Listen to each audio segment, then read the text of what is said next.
Кейінгі кезде сары майдың құрамында холестерин бар деп жемейтіндер көбейді. Алайда бұл азықтың біз білмейтін пайдасы көп екен. Ғалымдардың айтуынша, сары майдың пайдасы өте көп. Тіпті оның күйдірілген, яғни ерітілген түрі де пайдалы. Сіздермен бірге дертке шипа арнасы. Достар, қазақша контентті қолдап, арнаға тіркеліп, осы видеоға лайк баса кетіңіз. Сіздің оп-оңай ғана әрекетіңіз бізді шабыттандырады. Ата-бабаларымыз сары майды ертеден қолданған. Оның құрамында А, К, Е витаминдері өте көп. Сары май адамның зейінін жақсартып, шаш, терінің сұлулығын сақтайды. Сондай-ақ сары майдың құрамындағы қаныққан май, токоферолдар, Д дәрумені өте көп. Токоферол ағзаны радиоактивті заттардан қорғап, анатоксиндік қасиеті бар. Қартаюды баяулататын элемент. Қаныққан май ағзадағы гормондардың синтезіне тікелей байланысты. Бұндай майларды бірден ас мәзірінен алып тастауға болмайды. Ол ағза үшін қауіпті болуы мүмкін. Д витамині ағзаға кальцийдің сіңуін қамтамасыз етеді.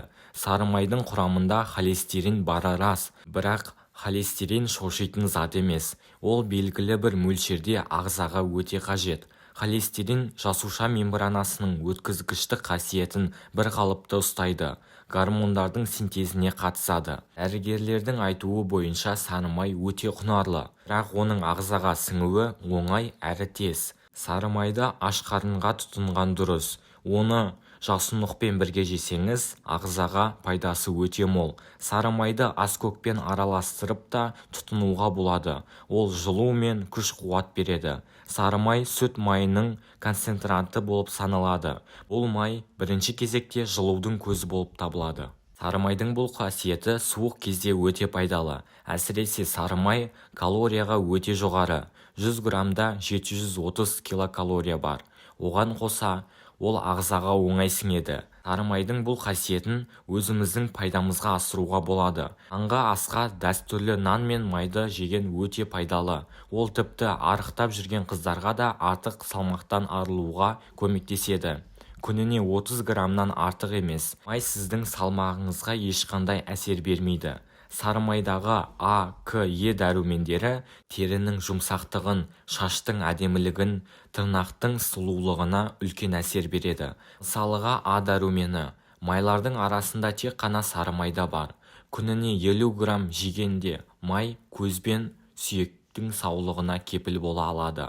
Иммундық жүйеңізді жақсартатын майды суық маусымда 60-70 граммға дейін көбейткен дұрыс. А дәруменіне байланысты май тыныс мүшелерін ішінен майлап жөтелді емдеуге көмектеседі. Ал Е дәрумені қан тамырды тазалап берік қылады. Шаршағаныңызды басады, көңіл күйіңізді көтереді.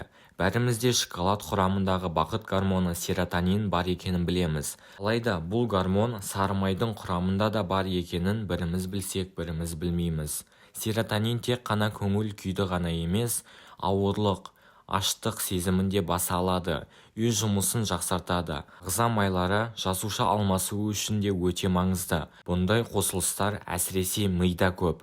Сары майдан бас тарту ми жұмысындағы қиындықтарға әкелуі мүмкін. Ол ақыл мен өріске зиян келтіреді. Холестерин ұғымын бұрыннан денсаулыққа зиян деп білеміз. Қажетті мөлшерде холестерин ағзамызға өте қажет. Ағзаның холестеринге деген мөлшерін басу үшін сары майды күніне 30 грамм шамасында қабылдау керек. Қазақ дастарханынан қысы-жазы түспеген қолдың сары майы астың да нанның да дәмін келтірген майдың арнайы ерітілген түрі. Әсіресе қыста ерекше сұранысқа ие. Кейбір жерде күйдірілген деп те аталатын бұл сары майды емдік мақсатта қолдануға болады. Кей мөлшерде балға араластырылған сары май иммунды жүйеңізді көтеруге мықты табиғи құрал. Ол үшін таңертең жылы сүтке араластырып, қарынға ішсеңіз болғаны. Ол кеудедегі қақырықты басады, іштегі жиырылуды реттейді, қатуын болдырмайды, иммундық жүйеңізді реттейді, сүйектің беріктігіне көмегін тигізеді. ағзаны қалдықтардан тазартады. Жасушаны жақсарту арқылы ағзаны жасартады. Кемі 3-5 ай жалғастырған жағдайда артериосклерозға қарсы оң әсер байқалады. Қазекеңнің қысты күні бала суықтап қалғанда оған беретін ең бірінші дәрі осы екенін білеміз. Дәмді де сіңімді бұл сары май әлсіздікті жеңуге, ағзадағы суықты қууға қауқарлы болып келеді.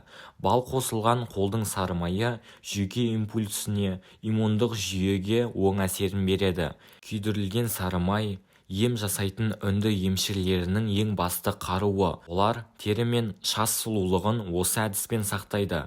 Жасы 60-тан асса да бетіне әжімі, шашына ақ түспеген, көзі өткір, тісі сау, қимыл қозғалысы еркін үнді бишілерінің бірі Ресейдің әйелдеріне арналған бағдарламасына қонақ болған екен. Сонда жүргізуші алыстағы бишінің мінсіз сұлулығының сырын сұрайды. Үнді сұлуларының көбі күйдірілген сары майға бал, жаңғақ, кептірілген өрік, мейіз, жержаңғақты қосып жейтіні тағамтанушыларды таңғалдырды. Зерттей келе, олар майдың бұл түрі А, Д, К витаминдеріне бай және де холестерин деңгейін төмендететін, тамыр қабырғасын тазартатын, зейінді арттыратын, сіңімді әрі пайдалы деген шешімге келген екен. Не достар, сіздер енді сары майдың пайдасын білетін боласыздар. Сіздермен бірге болған Дертке шипа арнасы. Сау саламатта болыңыздар.